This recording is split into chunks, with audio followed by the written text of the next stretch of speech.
বন্ধুরা আপনাদের মধ্যে অনেকে আমাকে অনেকবার কমেন্ট করে জানিয়েছে যে ভাই আমাদের বাজেট হচ্ছে 60,000 টাকা এবং এর মধ্যে আমাদের এমন একটা গেমিং পিসি বিল্ড করে দেখান যে পিসি বিল্ডে আমরা করতে পারবো 1080p থেকে 2K গেমিং।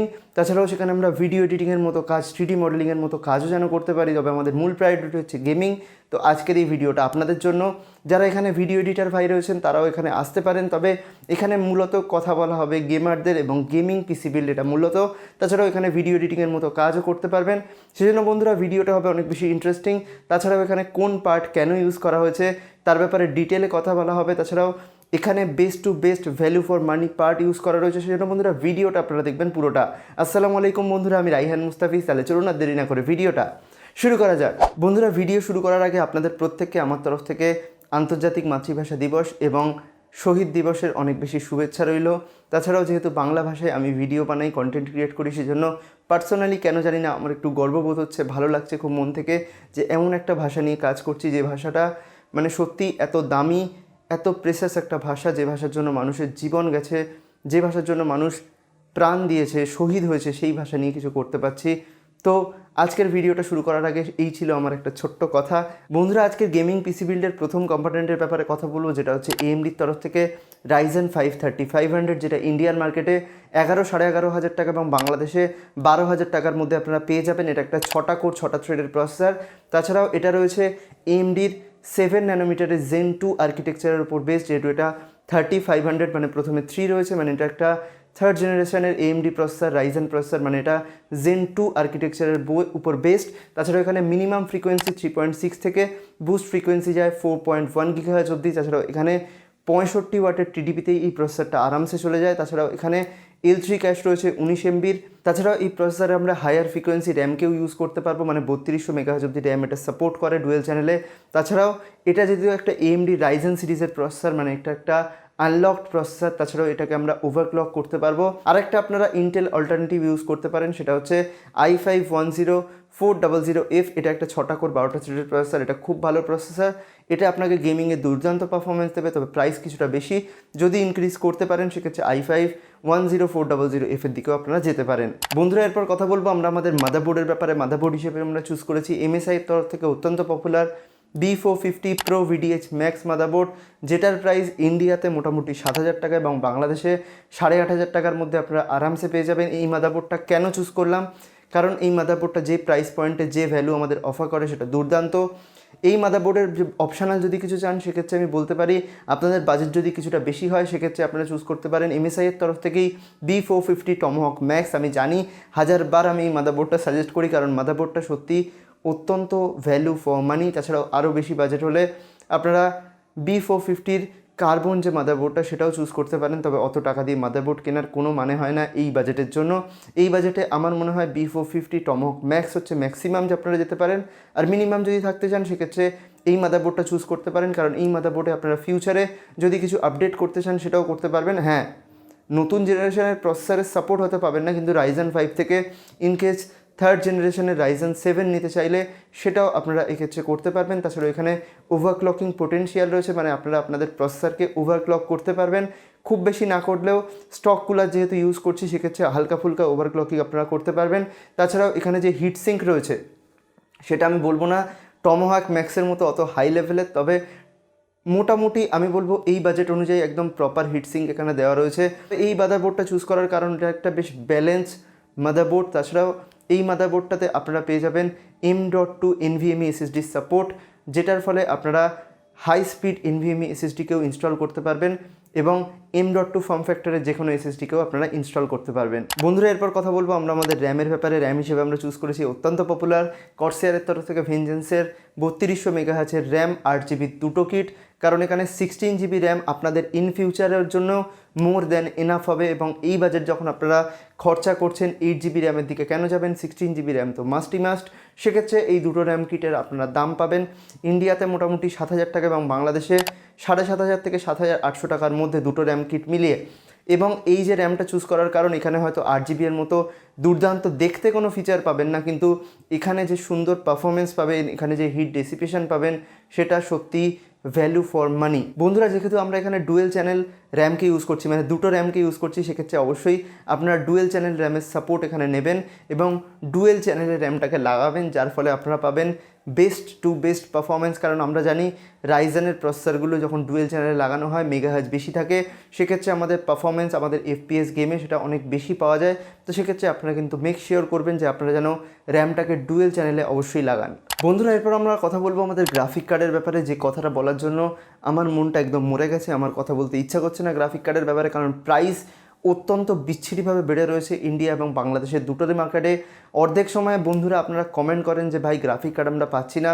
আপনাদের মধ্যে অনেক ভাই, আমার অনেক ভাইয়েরা মেসেজ করেন পার্সোনালি ফেসবুক, ইনস্টাগ্রাম, টুইটারে যে ভাই আমরা গ্রাফিক কার্ড কিনতে গেছি কিন্তু গ্রাফিক কার্ড পাইনি, গ্রাফিক কার্ড পাচ্ছি না, এই প্রবলেম হচ্ছে, তো ভাই কী করব। তো ভাই এখানে মাইনিংয়ের কারণে যেভাবে গ্রাফিক কার্ডের প্রাইস হাইক যেভাবে আমরা দেখতে পাচ্ছি, তাছাড়াও গ্রাফিক কার্ড এত কম পাওয়া যাচ্ছে মার্কেটে, সেক্ষেত্রে গ্রাফিক কার্ড নিয়ে সত্যিই একটা সমস্যার মধ্যে আমরা পড়ে গেছি।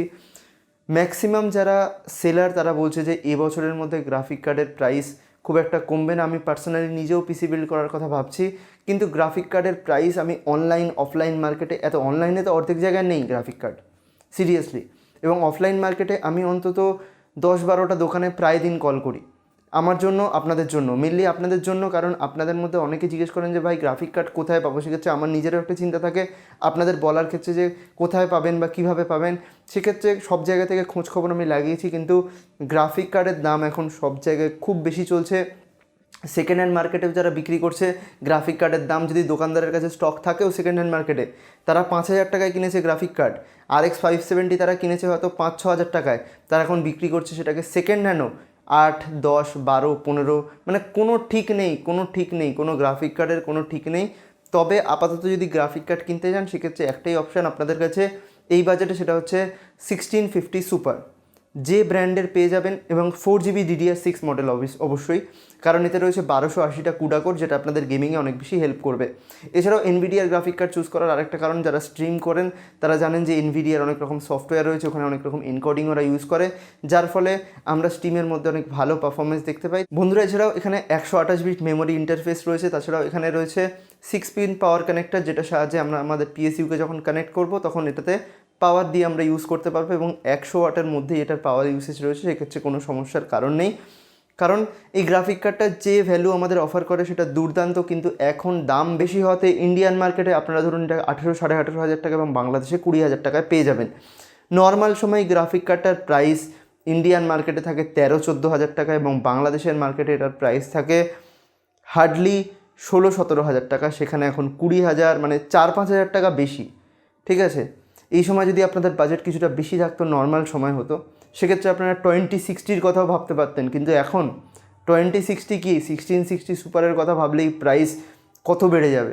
তবে যাদের বাজেট একটু বেশি তারা 1660 সুপার নিতে পারেন, তবে যদি গ্রাফিক কার্ড কেনাটা ইম্পর্টেন্ট না হয়, মানে সেকেন্ড হ্যান্ড মার্কেটে যদি ভালো অল্টারনেটিভ পেয়ে যান, দাম ঠিকঠাক প্রাইসে অবশ্যই, যদি ভালো অল্টারনেটিভ পেয়ে যান, গ্রাফিক কার্ড যদি এই সময় ইমিডিয়েটলি প্রয়োজন না হয়, প্লিজ গ্রাফিক কার্ডটা অ্যাভয়েড করুন। তবে কতদিনের জন্য হবে এক্স্যাক্টলি তারও তো কোনো ঠিক নেই, কারণ কেউ কেউ বলছে 1 বছরের জন্য, কেউ কেউ বলছে 6 মাসের জন্য, 6 মাস পরে আর কি দাম ঠিকঠাক হবে। তবে যদি কম দামে গ্রাফিক কার্ড পান, ঠিকঠাক দামে গ্রাফিক কার্ড পান অফলাইন বা অনলাইন মার্কেটে তো পাবেনই না, অফলাইন মার্কেটে, তো সেক্ষেত্রে চেষ্টা করবেন গ্রাফিক কার্ডগুলো প্রপারলি নেওয়ার, এবং সেকেন্ড হ্যান্ড নিলে একটু দেখে শুনে নেবেন, এটাই আমার তরফ থেকে রিকমেন্ডেশন। তবে এই গ্রাফিক কার্ডটা আপনাদের এই সিপিইউটাকে যথেষ্টভাবে পাওয়ার অফ করার জন্য যথেষ্ট, এটা একদম পারফেক্টলি পেয়ার আপ হবে, এবং এটাতে মোটামুটি আপনারা 1080p যদি গেমিং করেন সেক্ষেত্রে বেশিরভাগ গেম প্লেতে আপনারা আরামসে পেয়ে যাবেন 80, 90, 100-এর কাছাকাছি এফপিএস পেয়ে যাবেন। বেশি পুরনো একটু টাইটেল হলে GTA 5 টাইপ হলে 100-এর উপরেই এফপিএস থাকবে সাধারণত, কিছু কিছু সময় হয়তো কমে যাবে, কিন্তু নর্মালি খুব ভালো এখানে এফপিএস আপনারা পাবেন, কোনো সমস্যা আপনাদের নেই। কিন্তু এখানে একটা প্রবলেম রয়েছে, আপনারা বলবেন প্রবলেমটা কী? প্রবলেমটা আবার সেম টাইপের, যে GTX 1660 সুপার 6GB ভেরিয়েন্টের প্রায় সময় এইরকম দামে পাওয়া যায় নর্মালি 18-20 হাজার টাকায়, 22 হাজার টাকায়। সেক্ষেত্রে কেন 1660 সুপার ছেড়ে আমরা 1650 সুপার নেব, যেটাতে কুডা কোরের নাম্বারও অনেক কম রয়েছে, যেখানে মেমোরি ইন্টারফেসও অনেক কম রয়েছে। আমরা 192 বিটের যে মেমোরি ইন্টারফেস সেটা কেন 128 বিটে চলে আসবে? সেক্ষেত্রে এটা একটা বড় প্রশ্নের কারণ, কিন্তু আপাতত কিছু করার নেই। তবে গ্রাফিক কার্ডের ব্যাপারে যা বললাম আশা করছি বোঝাতে পারলাম। তো এরপর কথা বলবো আমরা আমাদের নেক্সট কম্পোনেন্টের দিকে, যেটা হচ্ছে আমাদের স্টোরেজ টাইপ। তো স্টোরেজ টাইপ হিসাবে নিঃসন্দেহে আপনারা জানেন যে আমি কি ইউজ করেছি। আমি ইউজ করেছি WD গ্রিনের SSD, তবে আমরা ইউজ করেছি M.2 SSD, যেহেতু মাদারবোর্ড এটাকে সাপোর্ট করে, তবে NVMe নয়, কারণ NVMeর দাম অনেক বেশি। নর্মাল SATA কিন্তু M.2 ফর্ম ফ্যাক্টরের SSD, যার ফলে আমরা সুন্দরভাবে জিনিসটাকে সাজাতে পারবো আর কি। এক্সট্রা SSD আলাদা করে বাইরে বেরিয়ে থাকবে না, তার ফলে দেখতে জিনিসটা অনেক ভালো লাগবে। কিন্তু প্রাইস এটার খুব বেশি নয়। ইন্ডিয়ান মার্কেটে এটা মোটামুটি আপনারা 3000 টাকার মধ্যে আরামসে, এবং বাংলাদেশে 3300 টাকার মধ্যে আরামসে পেয়ে যাবেন, কোনো চিন্তা করার কারণ নেই। তবে কথা ঘুরে ফিরে আবার একটাই বলবো যে 240 GB SSD ইজ মাস্ট। যেহেতু হার্ড ডিস্ক আপাতত ইনক্লুড করছি না, তবে যদি বাজেট থাকে হার্ড ডিস্ক ইনক্লুড করুন, তবেও 240 GB SSD মাস্ট, তার নিচে লাগাবেন না প্লিজ প্লিজ প্লিজ। তার কারণ হচ্ছে 120 GB SSD যে কত তাড়াতাড়ি ভরে যাবে আপনাদের মাথায় সারাক্ষণ একটা চিন্তা থাকবে, শুধু সি ড্রাইভটা ফাঁকা করার, কখন ডাউনলোড ফোল্ডার থেকে ওগুলোকে সরাবো, কখন কোনটাকে ডিলিট করব, কিভাবে কমাবো, সারাক্ষণ মাথায় চিন্তা লেগে থাকবে। সি ড্রাইভ ফুল হয়ে যাবে, উইন্ডোজ স্লো কাজ করবে, সেক্ষেত্রে SSD নেওয়ার কোনো মানেই হবে না, কারণ আলটিমেটলি আমরা ফাস্ট সিস্টেম চাওয়ার জন্য SSD নিই।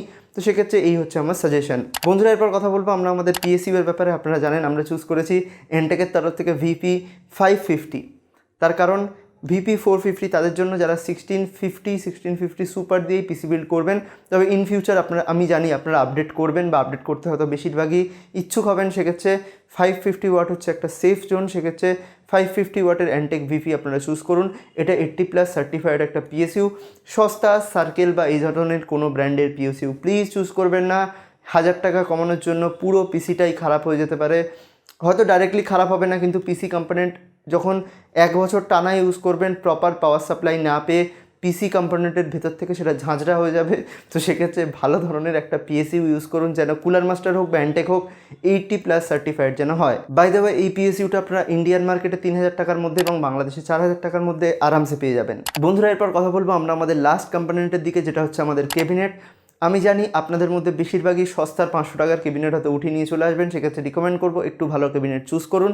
তবে আমার যদি পার্সোনাল কোনো রিকমেন্ডেশন হয়, সেক্ষেত্রে অ্যারোকুল বোল্ট আপনারা চুজ করতে পারেন। ইন্ডিয়ান মার্কেটে আশা করছি 2600-2700 টাকায়, এবং বাংলাদেশে 3300 টাকার মধ্যে আরামসে এটাকে পেয়ে যাবেন। এটা চুজ করার মেন কারণ হচ্ছে এটা হচ্ছে মিড টাওয়ার কেস। এখানে আপনারা USB 3.0, USB 2.0 সব রকম পেয়ে যাবেন। সামনে 8GB বেসিক পেয়ে যাবেন, খুব একটা হাইফাই কোনো 8GB নয়। সেরকম 8GB নিতে গেলে খরচাও হিউজ হয়ে যাবে। তো সেক্ষেত্রে আমি রিকমেন্ড করবো নর্মাল একটু ভালো এয়ার ফ্লোওয়ালা কোনো আর কি ক্যাবিনেট চুজ করুন, যেখানে এয়ার ফ্লোটা খুব ভালোভাবে হয়, কারণ ওটাই সবচেয়ে দরকার। 8GB আপনাদের গেমে এক্সট্রা FPS দেবে না। 8GB দিলে সেখানে যেখানে দিচ্ছিল 60 FPS সেখানে 70, 80, 100 FPS হয়ে যাবে না। তো সেক্ষেত্রে আমার রেকমেন্ডেশন আপনারা একটা এমন ক্যাবিনেট চুজ করুন যেখানে এয়ার ফ্লো ভালো হয়। এছাড়াও এখানে আপনারা CPU কিছু ফ্যান অ্যাড করুন, যেগুলো আশা করছি 600-700-800 টাকার মধ্যে আপনারা পেয়ে যাবেন। এরকম ফ্যান অ্যাড করুন, কারণ সেখানে আপনাদের ওভারঅল পিসিটা অনেক ঠান্ডা থাকবে। আর আমরা জানি এনভিডিয়ার কার্ড হচ্ছে অনেক টেম্পারেচার সেন্সিটিভ, সেহেতু যদি কার্ডটাকে একটু ঠান্ডা রাখতে পারি হয়তো একটু ভালো পারফরমেন্স আমরা দেখতে পাবো। সেক্ষেত্রে কেন আমরা করব না। তাছাড়াও এটা চুজ করার, এই ক্যাবিনেটটা চুজ করার সবচেয়ে বড় কারণ হচ্ছে এখানে PSU শ্রাউড রয়েছে, মানে এখানে PSU রাখার জন্য আলাদা করে নিচে একটা স্ট্রাকচার দিয়েছে, যার মধ্যে আমরা PSUটাকে অ্যাটাচ করতে পারবো।